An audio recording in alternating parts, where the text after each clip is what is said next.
Pinupuri ka namin, O Diyos, Ama, Anak, at Espiritu Santo. Salamat, Ama, na ibinigay mo sa amin si Jesus na iyong anak, na namatay para sa aming kasalanan, iyong muling binuhay, iniakyat at iniluklok sa iyong kanan sa langit.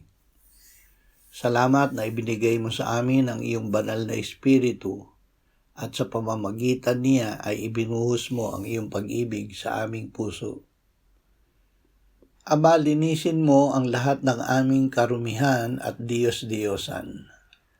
Alisin mo ang aming pusong bato at palitan ito ng isang pusong laman, isang pusong tapat at masunurin sa iyo.